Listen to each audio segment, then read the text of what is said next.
Hello, everyone, and welcome to today's Roundtable session, where we will be discussing how digital solutions can achieve student growth and what impact that can have on students and staff. It's going to be a really great discussion, and I'm delighted and excited to say that I'm joined by three schools across the world. They have generously given up their time to share with you their story and have an open discussion about the successes and the challenges that they have experienced with implementing digital learning. So I'm joined today by Nina Serrato from the International School in Honduras, Sam Irving from the International College Uruguay, and Adam Butcher from the Heart of Learning in Mexico. Before I hand over to the panel to introduce themselves and their school, I'd like to invite everyone on the call today to join in the discussion, either using the chat feature or by asking a question in the Q&A box. So feel free to say hello, make comments, and ask those questions as well. So I'd like to hand over at this stage to the panel to introduce themselves and the school and how long you've been partnering with Edmentum for. So let's start with Nina. Hello, everyone. Good morning or good afternoon, wherever you might be around the world. It is good to be part of this. My name is Nina Serrato, and I have been blessed with the opportunity to be the elementary principal at International School in Tegucigalpa for 8 years now. I served as classroom teacher for 11 years, and this is my 20th year as a principal, and I have loved every minute of it. Our school is home of the Tigers, and we're located in the capital city of Honduras, Tegucigalpa. We serve a population of over 1,000 students who enroll in our school for basically two reasons: academic excellence and our firm Christian values. We are ACSI and COGNIA accredited school, and that holds on to the mission that we have as a school, which is to provide a Christ-centered, bilingual, multicultural, 21st century American standard-based education and an environment that is collaborative, engaging, and personalized. And this type of environment is what has caused us to envision our students to be leading, to be Christ-centered, to be internationally focused and dedicated in the end to wanting to transform their community, our Honduras, and impact the world. The majority of our families are looking for the possibility of their children continuing their education in universities and colleges outside of Honduras. A large of our students are first-generation English speakers, and this poses one of the greatest challenges, and that is to make sure that we're giving them enough English, because obviously they don't receive it at home from their parents. This is how we found out about Edmentum, and this is how we made this wonderful connection with them and what we've been doing through not just Exact Path, but also Study Island. So it's great to be here and to be able to share a little bit about our experience with them. Thanks, Nina. And now, Sam.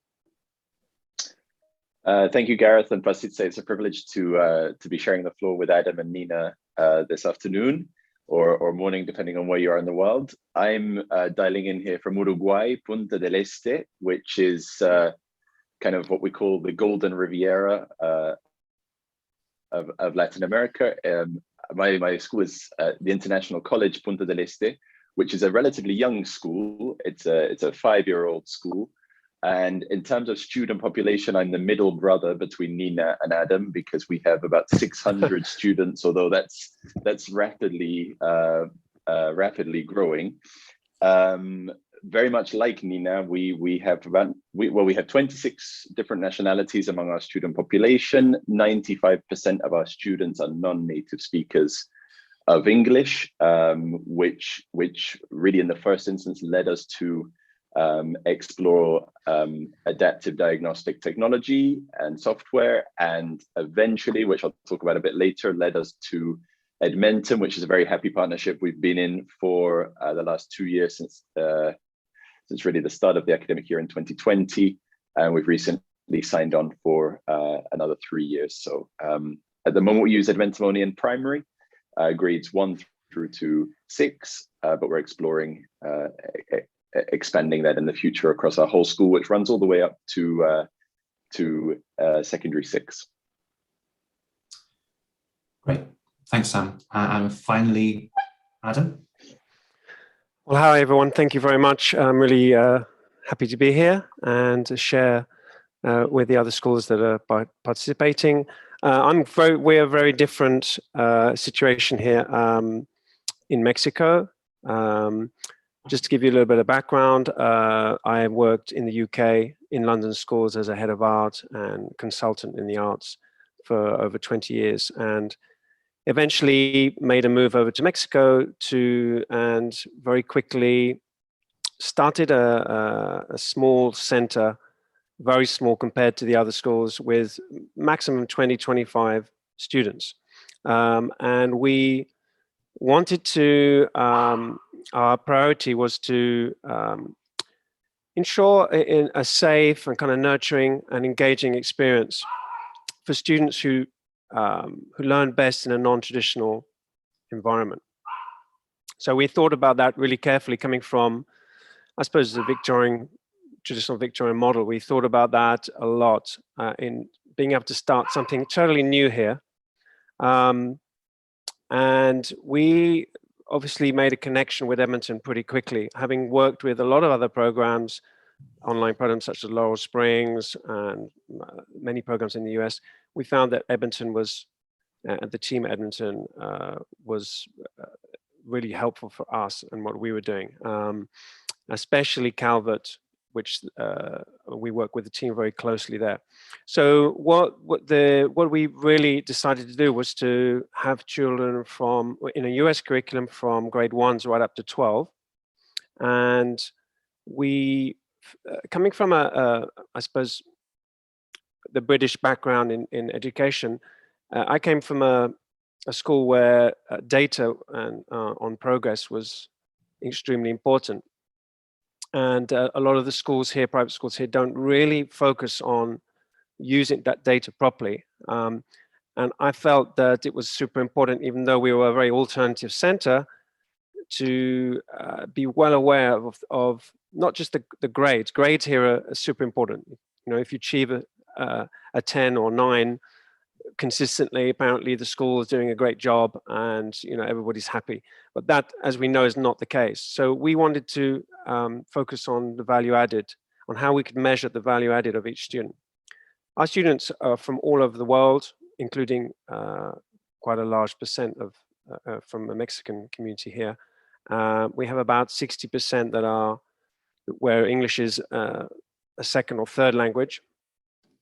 So that was super important for us. So yeah, that's a little bit of the background here. ExactPath came in because of that, because we wanted to measure the value added. And so we use it alongside the main curriculum to be able to measure and support students with their achievement. Thanks, Adam. Yeah, and thanks everyone. As you can see, there's a real mix of different setups and different sizes of school there. And hi to everyone who's said hello in the chat from all over the world. It's really great to see you. Now, one of the things that links all of these schools together is that they all use our program, which is called ExactPath. And ExactPath will come up in the discussion today. And if you're not aware what it is, it's a K-12 platform that starts off with an adaptive diagnostic assessment. And then based on the results of that assessment, it provides like a playlist of content to each and every student to work on skills in math, reading and language arts. But I wanted to start the discussion today by starting at the beginning of the story when it comes to your digital solutions. So my first question is, when you first started looking for a new digital platform, what were you setting out to achieve? How comfortable were you and your staff with the digital solutions at that point? And how was the experience of finding the right program? And we'll start off with Sam, if that's okay, to kick us off with that question.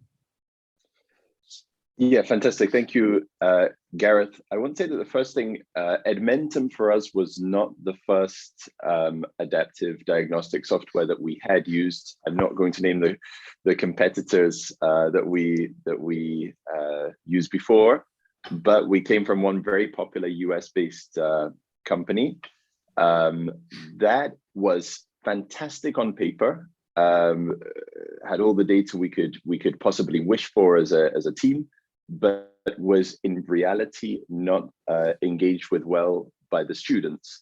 And so we were looking for solutions to that issue, that students really weren't engaging with the software we had. And so what we did at our school is we set up a focus group of students. They were 6th grade students, but I suppose you could do this across a number of age groups. And we gave them free trials to different adaptive diagnostic software. And we asked them to go away for a couple of weeks on these free trials, use it daily, come back and really objectively outline for us the pros and cons of each piece of software from a student perspective. And we had that meeting at the end of the 2 weeks, and they came back, and the clear winner was Edmentum, and they said the lessons were engaging. They said one really interesting thing they said is that the rewards, and we're going to talk about rewards I know a little bit later, but they were intrinsic and not externalized, which was really interesting for me, and that allowed them to feel like the owners of their own kind of learning journey, the learning path. And so in conjunction with our students, we chose to join Edmentum. And I think that's so important, because we can have great software for adults, all the best will in the world as teachers, but if the students in your school are not engaging with it, then its success is always going to be limited. So that's kind of how we arrived at Edmentum 2 years ago. I'm happy to report that that the students are still of the same mind today. Yeah, and I mean, did any of the panelists have a similar experience when you looked at ExactPath, or what sort of stages were either yourself, Nina, or Adam at? Nina? Yeah. Same as Sam was mentioning, we did have a different company, which we're not going to use names.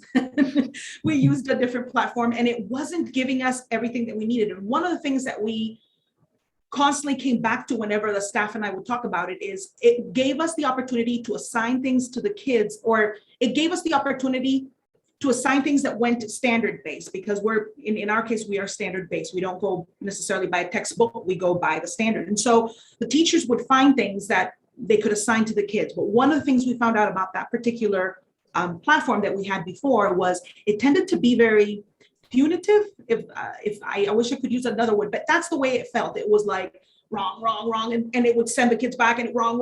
It was not fulfilling for the kids. It was frustrating for the teachers, and even more so for the parents. One of the other things that we found is that we needed something that would not just say, whenever you, in the case of international school, because we are accredited, we have to test our students with something that's standardized, right? We're preparing them for the opportunity to go wherever they want in the world later on. So what we would find is that we would get the results from the diagnostic, but what do we do next? If we are really wanting to be individualized and personalize things and go deeply into the core of where the kids are at and meet them where they are at, it doesn't really matter if they're in 3rd, 4th, 5th, 6th grade. It's where are you standard wise? Because they could be enrolled in 3rd grade, but where are you in that sense? And one of the things that we found out through Edmentum was the wonderful opportunity to not just test them, but then say, okay, this is where you're at in this standard in particular. Let's go ahead and work on this skill. And that's one of the things that the teachers liked whenever we started suggesting that we use this program, because as is common, teachers will feel comfortable with what they've already been using. So they wanted to stay where they were at, even though there were things that they weren't really thrilled about. They wanted to just stay there simply because it was one more thing. And in our case, we stepped into finding out about Edmentum and deciding to jump into this world of ExactPath right when pandemic hit. So this is only our 2nd year, starting our 2nd year. So it was one more thing along with everything else that the teachers had been experiencing new. So to me, it's been great to have those meetings after a whole year of doing it and then say, you were right, there were wonderful things about it. So it's still a thing of, I wish they had more of this or more of that, because that happens in any platform or with any system that we might have, but they've come to fall in love with the fact that You can diagnose the kids, and we do it 3 times a year. I don't know about Adam and Sam, but we do the testing. We do it 3 times a year, and it's wonderful information. Data is just fascinating, I think, and it gives me as an administrator an opportunity to support the staff and to know where my kids are at. In my case with elementary, I've got 370 kids, and I know where they're at in that sense. So we continue to learn more about it, but I think that just the jumping from not knowing where the kids were at, or a diagnostic that really wasn't giving us any opportunity to really meet them where they were at, is something that we have fallen in love with and just love about what Exact Path has been able to give us. Yeah, that's really great, and it's always a brave thing to start something new, as you say, with other teachers who are used to something else. It's better the devil you know sometimes, but yeah, that's really good to hear. We had a question actually come in, Sam, about your comment about the students providing feedback. Was their feedback open-ended, or you designed criteria or specific questions for them to answer? This is going back a couple of years now, but as far as I recall, what we had is the students design their own kind of rubric that, okay, so let's start from scratch, blank page, no such platforms exist. What would you be looking for? And they kind of made a list. Okay, we're looking for, first and foremost is like, we're looking for it to be engaging and that we want to log on, but then we're looking for something that actually we feel like we're learning when when we're on the platform. And so they went and they had this kind of checkpoint rubric that they used, and then they looked at all the system, and it's incredible when you trust your students how honest they are, because we had other platforms that they said, look, Sam, like, this one's a lot of fun, but I'm not learning anything. They said, if I was just to pick one to play games, like, I'd pick this one, but we don't want this one for the school because we come to feel that we're learning. And so they were incredibly genuine and kind of learning oriented, I think, in their approach. I saw a question come in, what age? These were at the time 5th grade students going into 6th grade, I think. So about that age, but I think that's a great age to engage with, and especially that's an age that hopefully can use the software going forward as well. And no, we found that extremely helpful for buy-in, and from that focus group, I mean, we couldn't have everybody in the school trial it realistically, but from that focus group, there was a kind of outward ripple of momentum behind the platform, because it was their peers, friends who'd chosen it, and you thought it was amazing, so I want to have and it created a real kind of positive ripple effect of engagement. That's really great, and this leads me on to a little bit the next question of actually once it's embedded in the school. And I want to start with Adam, because your situation is slightly different in that you were launching something new to a small amount of students. So when you do all those tests and you launch a platform, there's also going to be challenges, and Nina talked a little bit about that with the staff and getting them on board with it. So my question to all of you, but we'll start with Adam, is what challenges have you faced when embedding your digital program? And Adam, from your perspective, I suppose, what challenges have you faced launching this new platform to your students? And what have you done to overcome those challenges, and any techniques that you use, and how's that going for you? Well, first of all, I'd like to go back a bit and just start with the positive side. The reasons why the positive sides were that I was always in educational establishments that were data heavy, with trying to and the onus was on the teacher or head of the department to just manage all this data, and that was, I think, as coming from being in the creative arts, I found that incredibly time consuming. And so one of the reasons why we use this, and I'm sure that applies right across, is that I think that I know some people may have what are scared of technology and so on, but I would say that this is the Exact Path is incredibly friendly for teachers or managers to manage that data. That's one of the reasons why we moved from iReady and other things because we found it much easier to manage and monitor our students. So that was one of the most reasons. The other thing which I liked, what Sam said, was about the ownership. I think the program is particularly friendly for students. And a lot of our students are students who don't necessarily fit into the traditional Victorian model, and they absolutely love it straight away because it's very interactive. A lot of our kinesthetic students are interacting, and they absolutely work with it. So there's a great positive side. In terms of, there are, of course, no program is perfect, and there are lots of issues we've had to deal with and we've learned about over the years. So first of all, implementing it, we realized that, of course, when do you do that baseline test? Because you have students who come in, especially the early years students, grade 1 and 2 and 3, who are not that may necessarily literate in ICT, sorry, and that means that, you know, if you let them, of course, you need to be able to let them do the test independently. But problems come when sometimes they just go through the test and they don't really know, they're not really au fait with using computers. So that can be a problem at the early years we found. And they can get really low marks, and you have to take everything with a bit of a pinch of salt, really, at that age.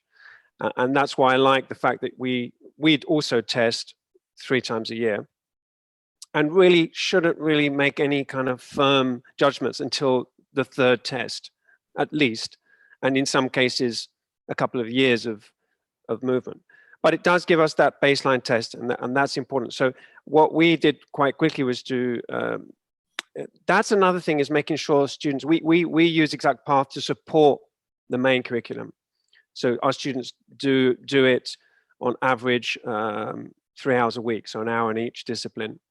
And it will not work unless your teachers have the time to be able to go in and monitor it, or a head of department or provides that data for the teachers.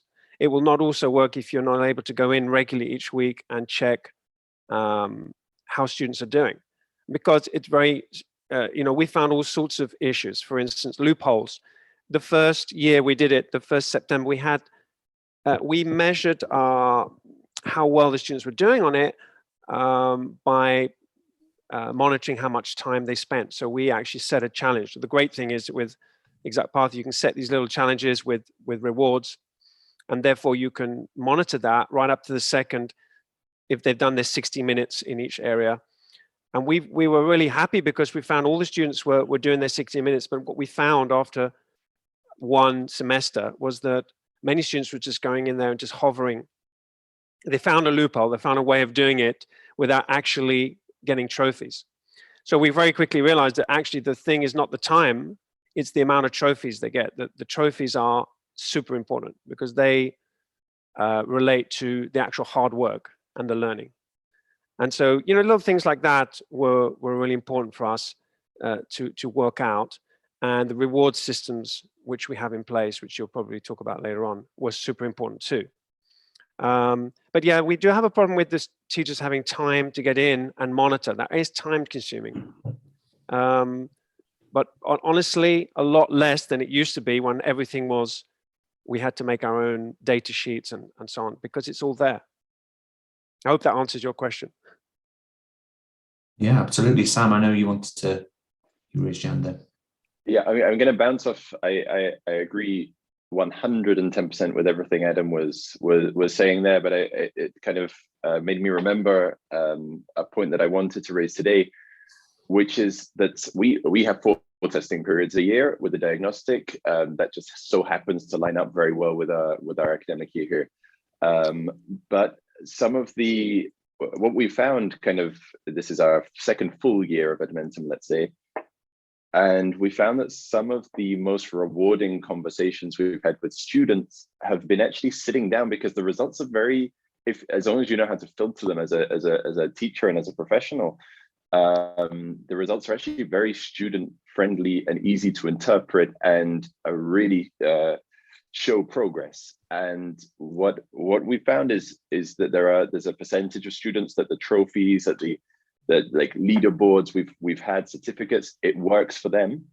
but there is, in our case, a huge portion of our population that they're actually very, very motivated if you sit down and kind of engage the children as partners in learning, and they can see the progress they've made, and that is extremely motivating. So I just wanted to add that dynamic as well, that I think it's very important to engage students with the progress as well. I'm sure we'll move on to this soon, is engaging families as well.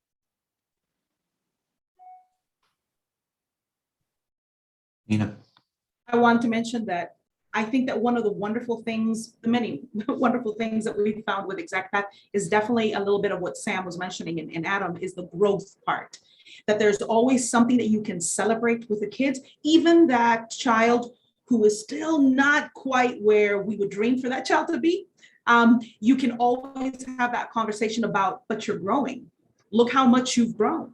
Look where you were and look where you are now. And that conversation is so enriching. It is just wonderful opportunity for me as an administrator to be able to have with a student, because I'm not necessarily in the classroom all the time. And if I can say to the teachers, pick those ones that have done that amazing growth and send them over, and I'll have that conversation, it's just fulfilling. It's just wonderful. It propels them to want to do more, even though we know in the background, it's still 3 standards away from where we need that child to be. It doesn't matter. It's still the conversation about growth, which is worth more than gold. I agree with you, Nina. I think you're dead right. This is probably the most, for me, important thing, is the ability for us to measure the value added and reward students with that, because, you know, especially with the online programs, there's such a focus on the high grades, and students, it's deeply embedded, and in teachers, the grade thing, you know. Yes. And in some cases meaningless for me, because like yourself, I have students who come and English is their 3rd language, and so for them, they might be coming into a certain grade. Well, first of all, we can do a baseline and really see, or get a good idea, not perfect, but we can get a good idea of where they are when they start, and so that we can really help them. But yeah, it's incredibly difficult for a student to be constantly achieving lower grades than other students and never being rewarded for that. So that is super important. I agree. And I think to from what Nina and Adam said as well, and I think that's crucial, is you're always compared as a student with past you. There's nothing about Edmentum which pits you against others, which compares you to peers. It's where are you now? Where were you 3 months ago? Where were you 12 months ago? And as Nina alluded to, that's the conversation we should be having as educators. Whereas the kind of traditional, I think Adam dubbed it Victorian grading system, it lends itself to, what did you get? A 9? I got a 10. It lends itself to comparing with others in a way that's not productive for the majority of students. Yeah, I know I'm going slightly off our question list here, but I wanted to, based on what you're saying and the comments that come up on chat, is what effect is that having on your students? I know you've all been using it for a little while now, so after all of that time, are students still enthused to learn and get on ExactPath? What's been the reaction? Well, I think that, yes, it's like you said, it's very difficult to say because every student is different. And like you said, like Nina said and Sam said, that some students, there's a large proportion of students who don't. Some students just go for it and they get incredibly enthused in the first year of using it. They see huge growth. Other students, it's really difficult. And ultimately, if you can find a way of encouraging and rewarding the real progress that goes on in ExactPath, which is when they achieve those trophies, because going through lessons and that's also important. Although we love it because it's independent study, it's really the part of our school which is independent study, and that's super important to have that measurement, and to have the measurement where they're supported with a teacher in school hours, because then there's somewhere in between. Yeah, it's I think that yeah, it's really difficult, but it takes time. I think over using it for a year or two, teachers naturally iron out the problems, and it's being on top of it, picking up on students who are not engaging and finding the reasons why. It's a process. I think it's important to highlight at this point that it isn't a one-size-fits-all solution as well. It might be something that works for 65% of your classroom, but if it works for 65% of your classroom that you were not otherwise engaging as well as you could have done, then it's a fantastic addition to the learning experience of the student. We found personally, as our school experience has been, that students, the amount of content is enormous. So congratulations to the content creation team, because it's really, the students do not, we use other software where the students would say, Sam, I've done this lesson 3 times. Can I not do this one again? And we're talking about exact path here, the learning path. Students move from lesson to lesson. And what I really liked and what I really valued, we were talking about earlier, the focus is on skills and not on grades. And what I really loved is if a student goes into the learning path and is working on a specific skill, say, I don't know, long division, and they don't master that skill, the exact path system of, it doesn't boot them out and say do it again. It says we can work on that skill, but here's a different set of lessons and dynamics in which to do it. So it's not kind of jettisoning them and or glancing over skills, making them repeat, kind of ad nauseum. It's making sure they get the skills, but it goes back and it kind of brings it to life in a new way. And so we found that that's helped students stay engaged in the system for longer. I was also going to mention that one of the things that we've also seen useful is the data shows you if you've got certain amount of students that are struggling, for example, with one specific standard or strand, and you can, the way that we've structured, because we're still remote and also having students coming into our school little by little, just started 2 weeks ago, because we've been able to do that. What we've done also is in smaller groups, Edmentum or Exact Path will allow you to see where those students are at. So you could group those students. So it's something that I've encouraged our teachers to do, is you can take those students who are having struggles with long division, for example, and have those students work with the teacher, even with whatever you've got available in Exact Path. So the teachers are able to use what is there with small group. She can use it with, or the teacher can use it with the whole group, okay? Or you can still just have those students work on it in their own time as independent work, like Adam was mentioning with some of the students also. So it gives you that wealth of being able to work with the standard wherever those kids are, your specific group of students are at, depending on what the teacher needs. And I know it takes time. Like I said, we're only 1 year, full year of using it and have just started. We've just done the first diagnostic for this school year, but we've tested and tried it that way, and it's also very useful. So it's useful for the kids individually as they're working on their own, in their own path, but the teachers are also able to step in and use that with their own smaller groups or whatnot. So it's also useful in that way. Yeah, and that sort of brings me on to the next question about systems that you've implemented over time. So you spoke a little, or everyone's spoken a little bit about those students who are non-native speakers of English.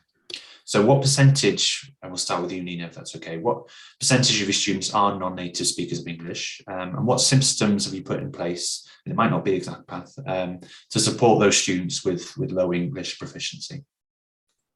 Yeah, 90% of our students are non-English speakers. Our percentage of, and then we've got a very big Asian community. So like, I think Adam mentioned the fact that this is the third language they're learning. And then we've got that smaller percentage of students that are from other parts around the world. So the majority of our students are non-English speakers. And like I mentioned at the beginning, the majority of our students come from first generation bilingual experience. So their parents don't speak the language. So those kids are going home to no English. And the only English they're receiving are during our class time, which poses a great level of challenge and difficulty. I think that most of bilingual schools and in the Latin American countries would possibly be in the same situation. You do have those students that come from families that might be bilingual, but then you have the majority that coming from homes that do not have English as a second language in their homes. So we had to incorporate one of the things that we loved at the beginning when we were looking into ExactPath was the fact with, and I think Adam mentioned this, with the lower level, first, second grade, which they're still very ESL. And those little ones, obviously we had to come up with a different structure, which ExactPath was very helpful because it will read it to them, okay? So they have that additional assistance in that way. We created times in our schedule to make sure that the teachers would be whenever we were remote, because we were all fully remote last year, where the teachers would connect them at specific times when we would specifically work on ExactPath. And it took a while for the kids to, and the parents who were on the other side saying, Miss, but everybody's working on something different. What do you mean? And trying to get the parents to understand, yeah, everybody's working on something different. And it's okay because everybody's been tested already. So the parents were also a little bit confused at what do you mean you're all connected and everybody's working on something different.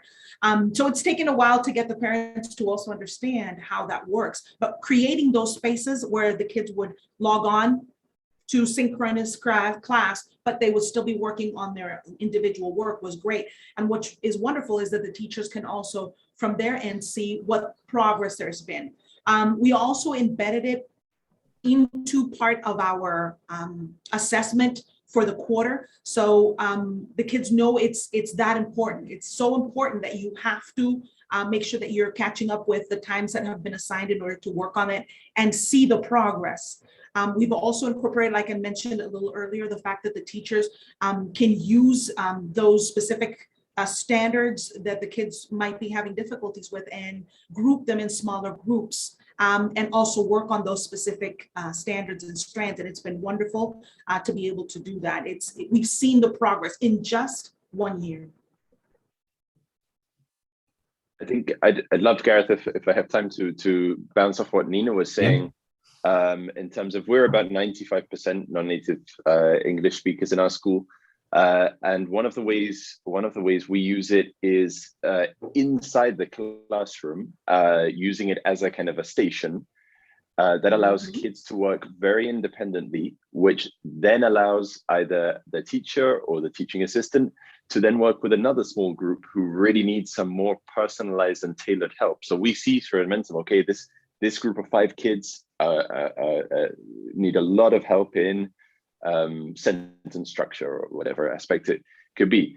And so what we'll do is you can use the learning path in Edmentum, or you can assign activities on the exact path. So we might on one of the stations assign them an activity that they can complete independently, and then at the next rotation of stations they go and they work in a small group, really honed in on the skill area they need to improve with one of our specialist teachers. And having that moment where you have part of a group working independently really frees you up to make a meaningful impact with the students who are working together with the teacher. Great. I'm not sure Adam probably suffers from that problem less in a smaller school environment. Yeah, we get a lot more. We do get time. The whole point of our system was to allow more time for each student, and I can see that is a difficulty in a large class. That must be brilliant to be able to take a little group and get them to be independent. And that's, I think that, I can relate to that, because that's, for us, we wanted, I came from a background where homework was often badly managed, and so homework was or independent study, whatever you decide to call it, was not a great word to students. They didn't really like it because if it wasn't managed properly, it was irrelevant. It was coming in strange drips and drabs all in one evening, then nothing the next day, you know, and unless you're very organized with the teachers, it can be shambles, you know, it can be really, really bad. And there have been schools that have organized it very well and done homework and arranged homework where it was very set every day they knew, and it was related to the skills that the students were missing. So that's what's I really love about the Exact Path, is that I just saw the opportunity for us to, and the parents were sold very quickly when I explained to them that that I didn't want them to engage with their kids. I didn't want them to sit for hours with their kids, helping them with the homework. I don't want them to get involved at all, actually, because the whole point was that they have to have a time when they can be independent, and they have to learn this. And we monitor it. Of course, we monitor it, and a big part is intervening on the data that you see. If someone's not progressing or they're stuck on something, you can go and intervene, and that's important. But they must spend that time at home for us working independently, and that is very, very useful. So much so that, like I said before, that we get this a really good measure, because not all the data is not perfect, you know, and it takes at least 3 diagnostics to get something that is accurate. But when we take that data with the main school curriculum and we kind of find a mean, then we get I think a pretty accurate picture of where that child is. So that's very useful. So the independent study side for me is everything. And in fact, we insist they don't get help when they're initially doing it. That comes back to our philosophy here, which is very different. And I remember the situation in classrooms that can happen where you're stressed, you don't have time, there's lots of kids. And if a kid asks you a question, you tend to go down the avenue of helping the kid by telling them the answer without even realizing it. And because it's quicker, it's faster. But it's important that they, you know, here we get them we teach them the skills to be independent. So that's important. We can't expect them to suddenly go on and be able to manage through something independently. You have to teach them the skills to go and independently work through these programs. But then once they've got those skills, which they pick up, frankly, much faster than adults, they can work independently through things, and they feel like, go back to the idea when you talked about ownership, they really feel an ownership of their studying. Yeah. Great. And then sort of moving on from that, I suppose, but sort of linking in terms of, we've talked about rewards already. So from doing that work with them, how do your school reward its students? And can you provide any insight into your strategies for this? And I suppose let's start with Adam. Seems like we're just okay. Okay. Well, we have a system which the students, again, we did a bit like Sam. We asked them what would you like? Of course, the first thing was, money would be great, you know, if we achieve this and that, and you know, and I said, well, we can't do that. But we developed a minute money system. The old I used minute money system, which is, I think, great for reward for time-based work. I think it's important to keep that minute money rewards just for the amount of trophies that they get. Not to reward kids for the time that they spend on Exact Path, but for the trophies they get, because we made that mistake initially, like I said. And the minute money is basically, so they might, for every trophy they get, they might get $5 or $10 minute dollars. And we have a scoreboard, and every Monday we celebrate that in the mornings.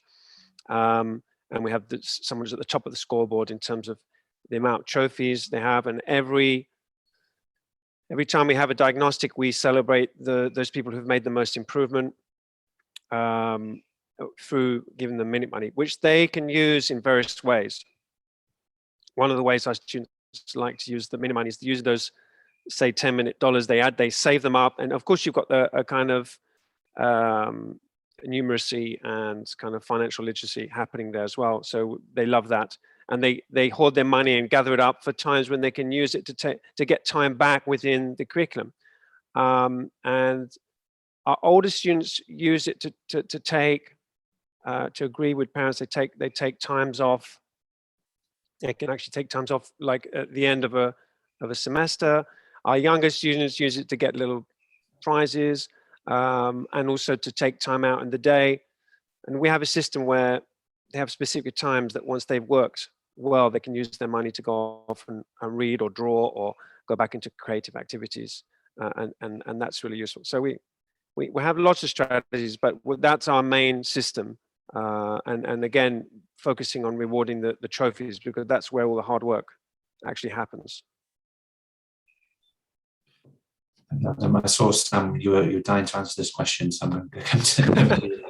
Well, I'm from and we're based in football mad Uruguay, so we use a similar strategy to Adam's, but we kind of have from across the grade level a top 10, which is we want to emphasize the ones who are really engaging, really doing well, really pushing themselves, and we based it on the number of activities completed instead of the trophies, but it's similar in terms of we don't want to reward minutes on the system. We want to reward activities completed and skills mastered. So that works really well for a certain population. And I'm talking across primary school here. It engages others slightly less. They're not as competitively driven. But going back to what we were talking about earlier and about comparing your past self and looking at growth and how powerful that is. And I know it probably sounds slightly idealistic, but really, I've never seen anything more impactful than sitting down with a student and saying, look, you were here and that was good, but now you're here. And what do you think's, and kind of reflecting with them, and what do you think's resulted in that? And some of them will say, because I've done a lot of time on Edmentum and Exact Path, and I've learned. And some of them will say it wasn't actually Edmentum showing me the growth, which is valuable, but I learned that from something we did in class or a project. But kind of, I think something, and Adam really alluded to it well, from like our model, I guess, of education in our childhoods, which was homework for the sake of doing work. Something that we sometimes neglect to do as educators is ask why. That question, why are we doing this? And it's something that students always ask. And if you can give a compelling answer to that, okay, we have this software, we're going to use it. Why? Because you're going to sit down and see the immense amount of growth you've made, and that's going to feel very rewarding to you personally. I think that's very powerful. So we call it as educators making learning visible, and I guess this is one of the less literal interpretations of that strategy. So that's been working very, very well for us, including students. As much as we consider Edmentum a partner with our school and what we do, we consider students first and foremost as our learning partners, which has borne fruit for us. And Nina, the same question to you. What sort of rewards, how do you reward your students?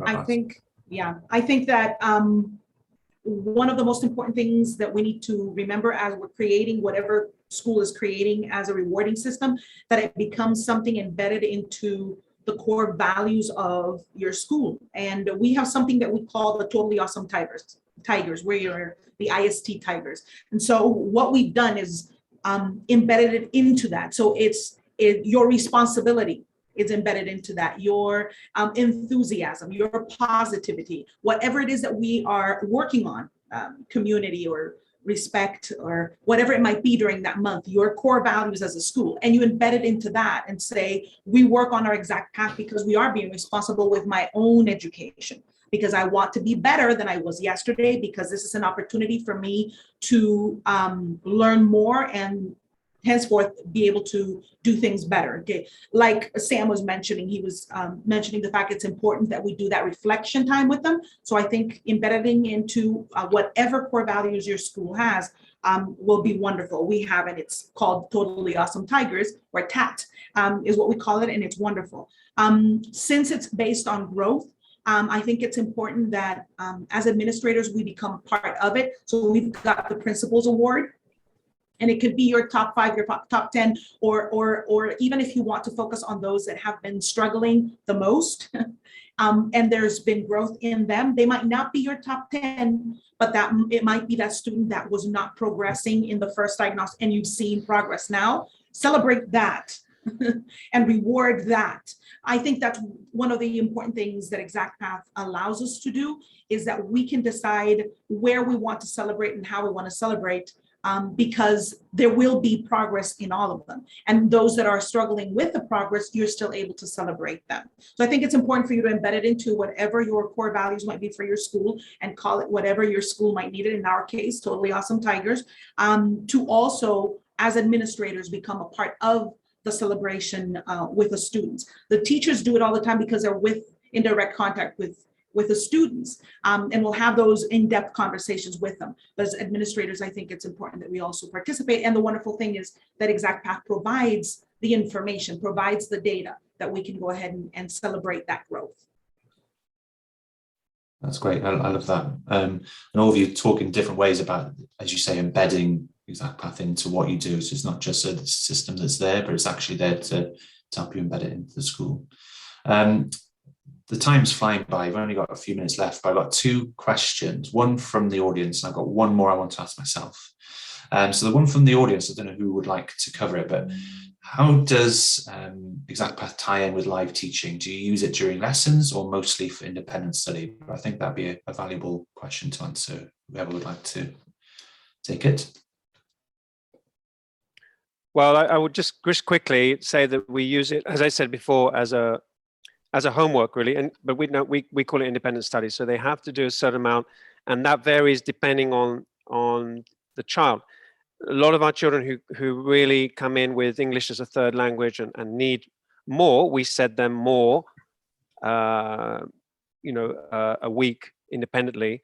But the important thing is that we have the teachers use and intervene on the data that they get regularly on a weekly basis. In fact, we have a teacher meeting coming up in about an hour that we're going to talk about that specific thing. How do we successfully intervene in person? Because ExactPath is great independently, but it's also fantastic to sit down with a group or tutor and work on a specific skill that they're stuck in. So that is super important. And we have to make time to do that in the week. We've done a little of the same of what Adam was mentioning. In our case, we've embedded it into our schedule. So there is blocks that are called independent work time, just like Adam was mentioning, where the students are assigned specifically to work on that. And there are other times, there's another time in our schedule where we have a wrap up, where we might wrap up our day with saying, okay, we're working on mathematics, for example, and everybody is working at their own learning path, but they're with the teacher there who can continue to assist in whatever is necessary. And we've also to have smaller groups where the teacher can simply say, today I'm keeping, and we do this at the end of the day, we keep students in smaller groups. We started doing it when we went fully on remote, and we needed to make sure that we would keep the English going, just everything going, even though we were remote. And so we would bring smaller groups, and the teacher can select those specific, just like Adam was mentioning also, I think Sam mentioned it too, work on those specific standards or strand with that specific group. And the following day, it might be a different group of students who are working on a different standard. It doesn't necessarily have to be, I think all of us have mentioned the idea of thinking outside of the box. It doesn't have to be the math lesson for everybody, because not everybody needs it. So focus on those that do need that specific lesson and work with them. So we use it as homework, even though we don't use the word homework. Just like Adam mentioned, we don't use the word homework either. So they use it for after school work. They also use it during the day at different scheduled times. And we also use it in small groups. So go at it, people. You can use it all different times and in many different ways. The other thing, just to add to what Nina and Adam are saying, that I completely agree with, is as administrators as well, how you convey that data to teachers. You're going to have some teachers that are very tech forward, and other teachers that are have a little bit of hesitation around new software, around technology. And I think it's an important responsibility for administrators who are using ExactPath to be able to look at the broad picture and say, okay, we have this skill in our 5th grade classrooms, is something's not quite clicking there. You can get the teachers in based on that data, and it's look, what is not happening there? Can we offer you a support teacher? Can we offer an intervention? Can we go back and have a look? So it's one of the it kind of, I always think of it as it's like you're driving a car, and Edmentum as administrators helps like fill in the blind spots. And I think as much it does that for a teacher, but also for the administrators as well. So we can go back and, okay, what needs looking at again? What can we improve for next year? Because our curriculum didn't adequately address this particular need for this particular group of students. Let's not have that happen again. So yeah, just to add that to what Nina and Adam were highlighting. Perfect, thank you. So we've got, I think, 30 seconds each for this last question, and then we'll wrap up. So my last question to each of you is, what would be your most important element to consider when implementing a new digital program? Sam, we'll start with you. I'm going to go a little bit back to the start for this, because I think I said it right from the off. It's student engagement. If I do not want to be in the position of compelling my students to do something or imposing something upon a group of young people who have no interest in doing it. It goes back to that question always as an educator, asking why are we doing this? Seeing your student as a partner and being able to explain the benefits of a certain system. So I think we need to know why we're using Edmentum. I think we do. We need to communicate that very well with the students, have that engagement. And I think that's fundamental in not only the use of software, but beyond software in the classroom, in a curriculum. It's putting the student first and making sure they know exactly why they're doing something and what they're getting out of it. Yes. Yeah, I agree. Leading on from that, Sam, I think that it's absolutely important that you use a software, that you find one that works, that we know works. And so that may mean you have to test it, like you said. But one thing, after having tested this software now for quite a few years, there's one thing that's absolutely an absolute correlation. Those students who, if it's interesting to and measure, do it for a semester and measure. The students that engage in it properly, what is the difference between them and the students who don't? Well, in my data, it's absolutely there's a huge correlation. Those students who actually access and do this on a regular basis just make huge leaps. So that's super important. I think that one of the things that gave us a little momentum into deciding that this was the time to make the change. I noticed that someone asked or mentioned the question about that they used to use MAP testing, and they're now considering ExactPath, and that's one of the steps that was making us very hesitant at the beginning, because we've been MAP testing heavy for a long time, and it takes courage to step out there and say, you know what, this is not providing what we're looking for, but we need more for our kids. When we started the process of finding out, it was exactly what our students needed. Is yes, we need to find where they're at. We need to diagnose, we need to assess, but then the next step is what happens after that? And that's what we found ExactPath was giving us, is testing, but also giving them the work that is needed in order for them to reach the goal set for them, in order for them to continue moving forward. Test it, try it, Ask as many questions as is necessary. One of the things that we've loved about Exact Path is they have walked with us every step of the way. And we're on the other side of the world. And that was one of the biggest concerns I had from higher administration. But Nina, they're in the other side of the world. How is communication going to work? It has not been a problem. They've met us every time we have had a single question, anything that has been needed, how, where, when, I don't get it, where do I click, where do I need to go? They will always give us an answer, either an email or a meeting. And that has given us the peace to know it doesn't matter that it's so new, we can always have their support in getting to where we need to get. So thank you, Edmentum. Thank you, Nina. And yeah, thanks everyone so much. It's been fantastic. And there's been lots of questions that have come in that we've not been able to get to, but we will get to them, and we'll contact you if we haven't answered your questions. And maybe I'll ask Nina, Adam or Sam to give their verdict if I need to reach out to them as well. But yeah, thank you, Nina and Sam, Adam, for a really good discussion. It's been really good to learn about your schools, how you're using Exact Path, and I hope our attendees have also learned a little bit along the way. If your school are looking at online solutions and you want to discuss that with us, please get in contact with me on the email address on the screen now, and we can set up a meeting to go through your goals. But I know we've gone over for a little while, but thanks again, everyone. But also thanks everyone for listening and joining the webinar.